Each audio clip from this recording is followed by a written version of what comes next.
Alright guys, welcome back to the channel. Today we're going to be finishing up the metal work, and we're going to see how straight this thing ended up after us beating the crap out of it.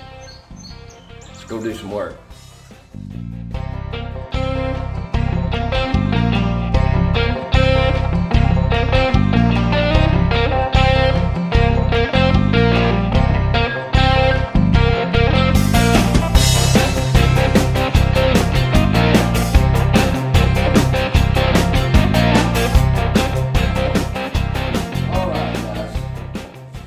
So we're going to pick up right where we finished off on the last video. We've got this metal down here pretty straight, as straight as we're going to be able to get it. The problem with a lot of times working on a door is the fact that you only have access from the front for the most part.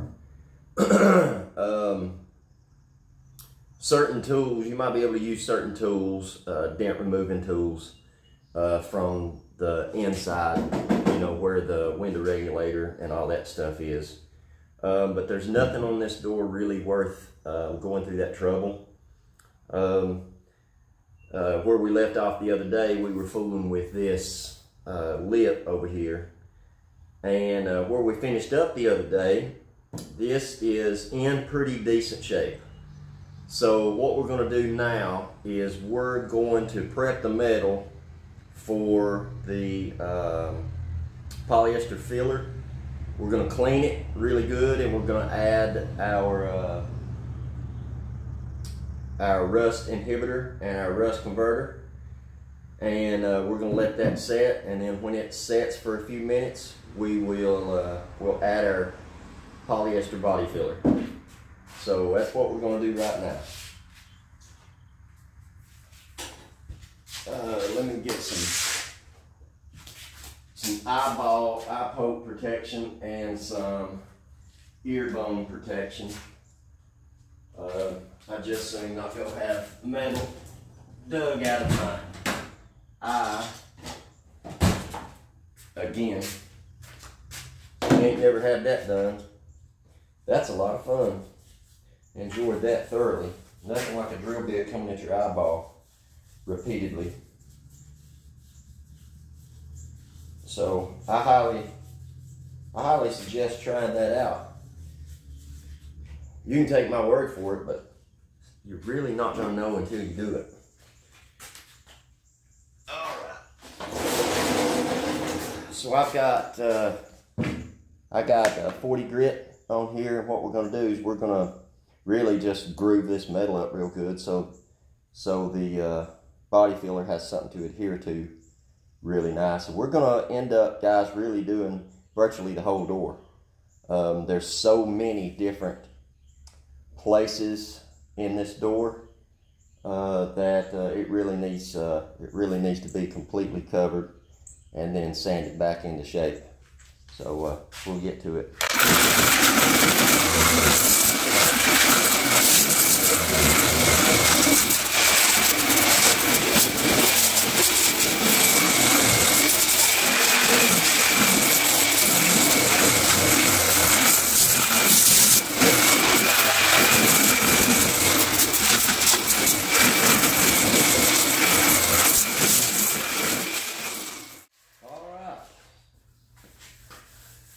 Oh yeah.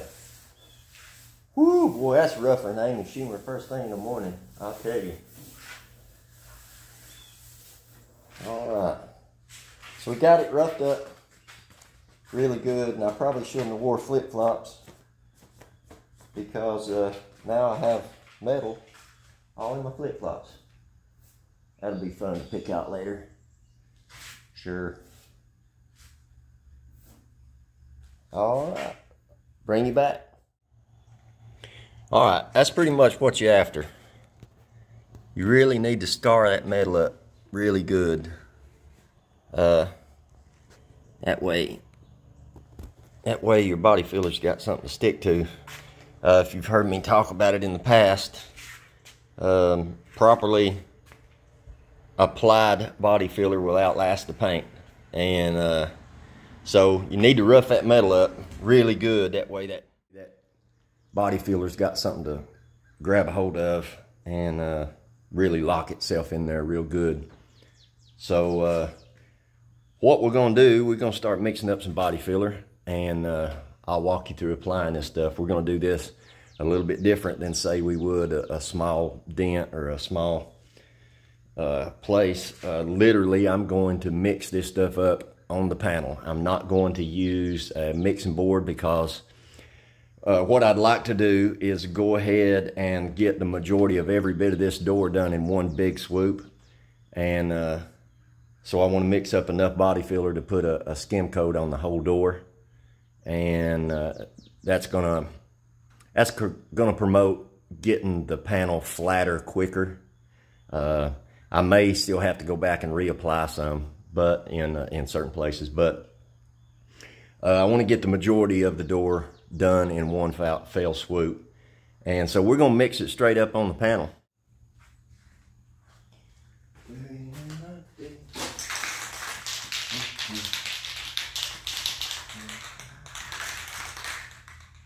Hey. Got it.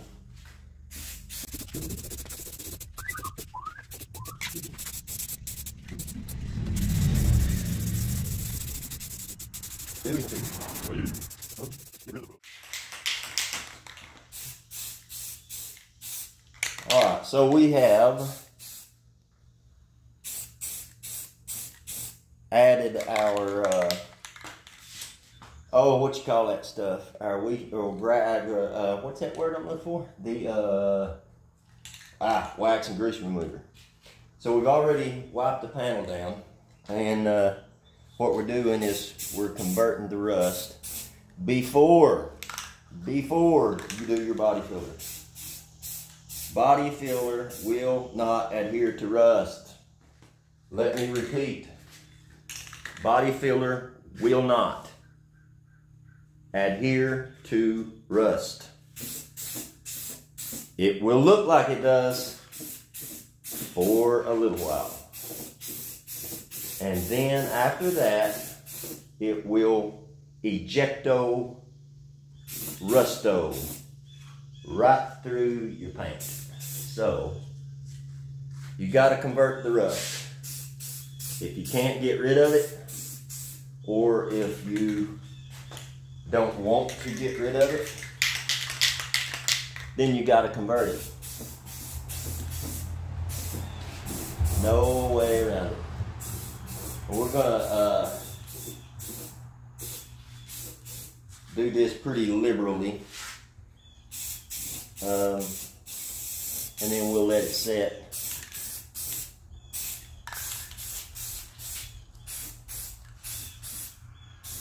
And after it sets, we'll start our body filler.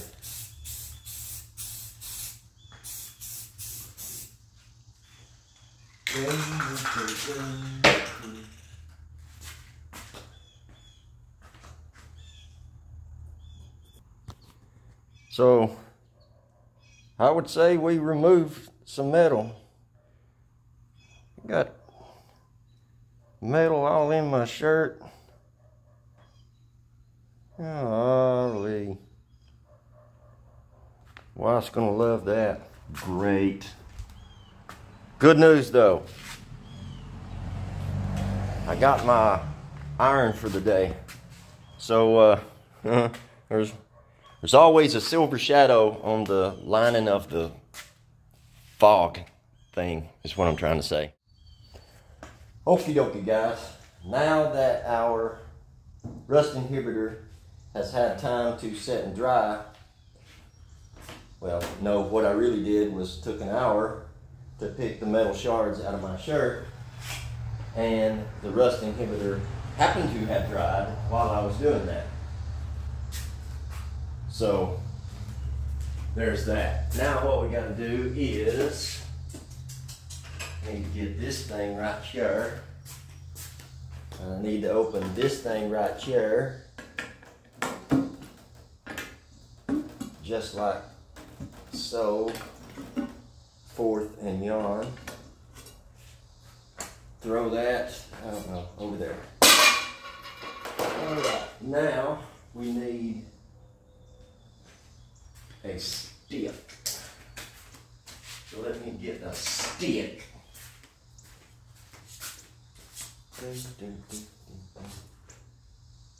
Let's give this a little mix here. Making sure that we add all kinds of bubbles first before we apply it. It's always the smart thing to do.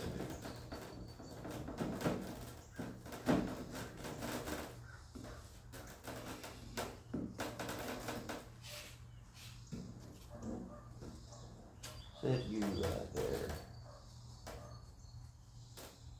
Set you right there. Set you right there. I hear you, Bobby. Bobby, in the back of the class, asked a question. Man, that sure does look like a lot of body filler you're adding right there, Mr. In the Garage. And to that, I would say, why, yes, it is. I would also say that in order to remove the body filler, you have to first apply the body filler.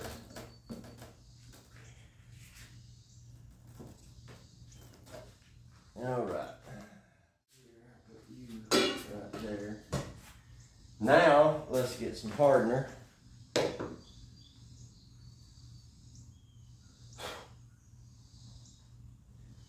And get this ready to put on. Now, make sure we're ready.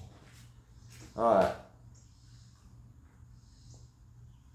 How much body filler hardener do you add? Why in the world are you asking me? I have no idea. Just add it. I don't know. All right.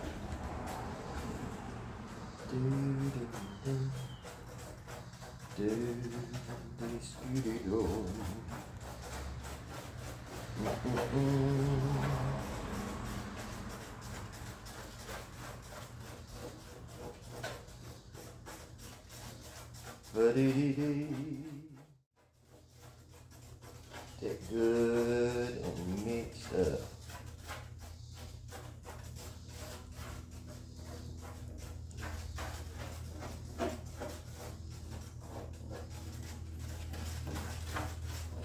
That's good enough.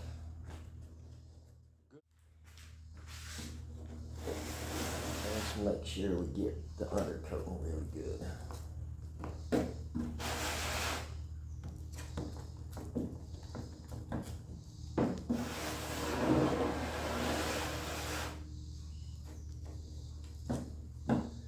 All right.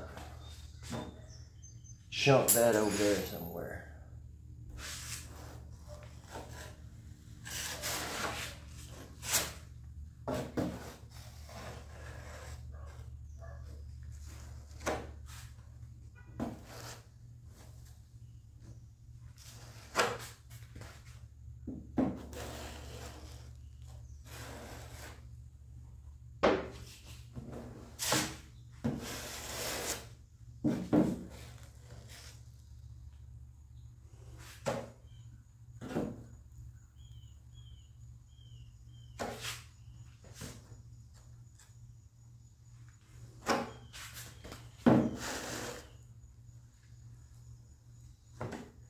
You say, well, Mr. In the Garage, I have never seen anybody use such a utensil to spread body filler.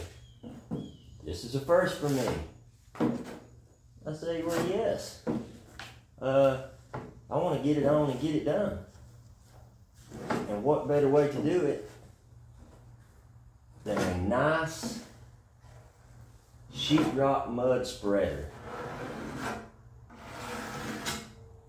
Absolutely works great. It's nice and flat. It covers a lot of area all at the same time.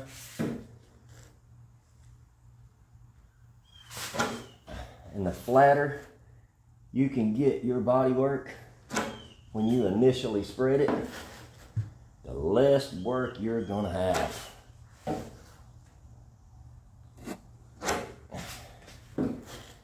And I am lazy, so the less work I can have, the better.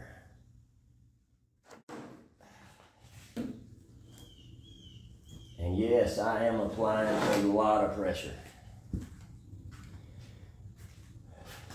I want to get that body work in there really good under a lot of pressure, so it really gets in there and grabs a hold of all those scratches that I went through the trouble of adding.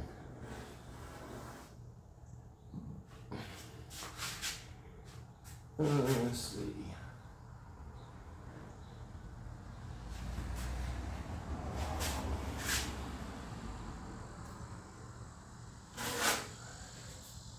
I like that. I like it a lot. We're gonna let that set and harden up. We still have a few dents we got to contend with. You remember on the other video I talked about the dents around the door handle, and we also have that line up here. But that is our first coat. We'll bring you back when it's time to sand this stuff. What do you say? All right. So we got our body filler on here set up real nice. So it's time to start working this stuff. First thing I usually do, in between, you know, the width of your swipes, you know, you're gonna have these ridges here. And most of the time what I like to do is just take like a cheese grater and sort of knock those down. You can do it with a DA, but a DA can be a little harder to control. And what we don't want to do is, we don't want to, you know, make low spots, you know, trying to get this ridge out. So I usually do that by hand. Get those knocked off.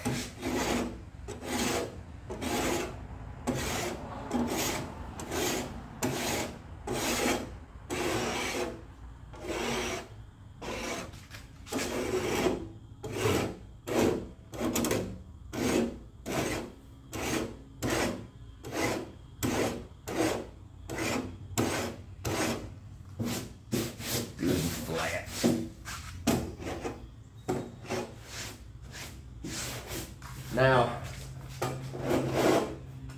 I'll be honest with you, if I was teaching somebody,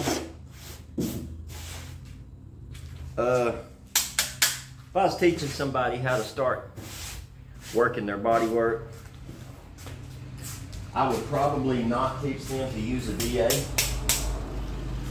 On your body work, when it dries, it has like a shell. It's got like an outer surface that's a little bit sticky. When you get beneath that outer surface is when it becomes really sandable. And you got to get through that shell there to get to where your body work is sandable, like I just said. But there's a couple of ways to do that. One of them is definitely with a DA. But if you're just learning how to do this stuff, I absolutely would not use a DA on this. I do it by hand with a block, and I'll tell you why. The good qualities about a DA is the fact that it removes a lot of material. And if you take that A and you flip it upside down, you see the number 2, and the number 2 deal with the DA is it removes a lot of material. So you might not necessarily want to do that to start with, and but seeing how I'm a trained, seasoned professional, I'm going to use a DA. And reason number 2 is I'm lazy. But just so you know, you do take the opportunity of messing some stuff up. Here we go anyways. I'm going to put me a respirator on. And then we'll get to work.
Blow this up.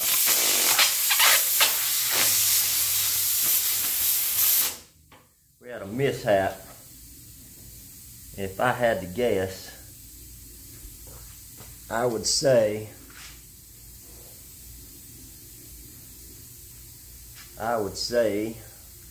that body filler wasn't very happy with that rust inhibitor. So what we'll do is we'll scrape that back and then reapply. More of what the problem was is I think the body filler didn't have as much hardener in it as the rest of it did. So we'll scrape that off and redo that.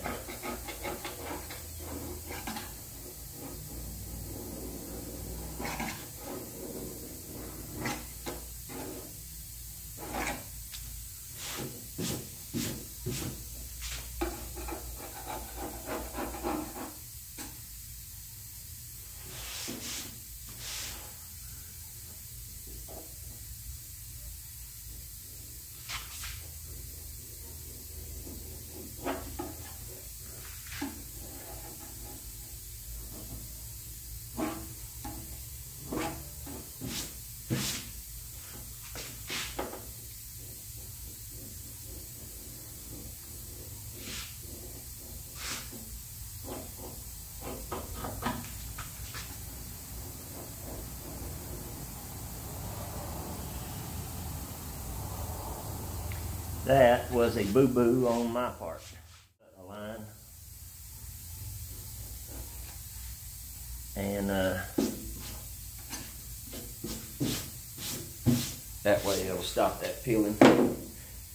And we will readdress that. Of course, before I do, I'm going to really scrape that up real good and nice to give us something to stick to.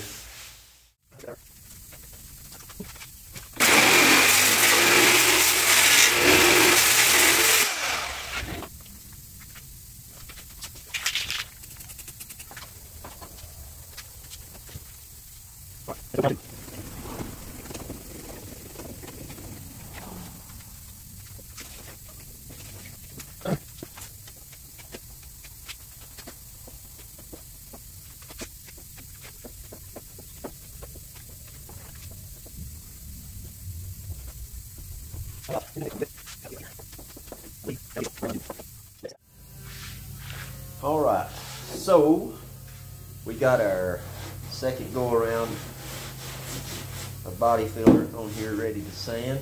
So let's get at it and see what we come up with.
So it looks like we got a day work done today, and I am wore out.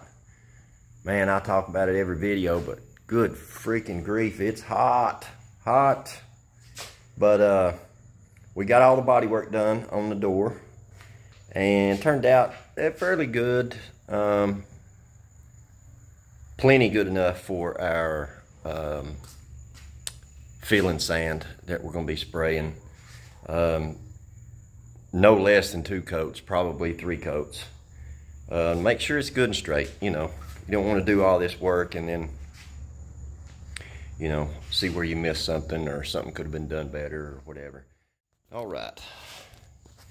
If you remember on the last video, we went through the highs and the lows and pointed out problem places and worked out a little bit of metal. So if you look at the body work, you can sort of tell it will sort of mimic what we had pointed out. You know, this was the low spot and through here, and so you'll notice that's where the majority of the body work remained. And then of course we had our rust that went all the way across here. We straightened up all of our edges, so you'll notice there'll be body work all the way around every one of the edges. This black is where I've went ahead and added the rust converter back to it, in the places where I'd sand through. In this area, if you remember, this is where the banging and beating went on from the previous body man. So you'll see these little dots and stuff like that, little high spot here. let's see where else. Oh yeah, we had that low spot that was up here, and then we had the 2 dents that was on the door handle. So we got both of those fixed. Yeah, I mean, it's, you know, it's a lot of, it looks like a lot of body work, and it is, you know, in the earlier in the video, you know, I put body work across the entire door from just above where that trim goes all the way down to the bottom, and it does seem like a lot, and but you have to remember that a very large portion of what you put on gets sanded back off, and you can't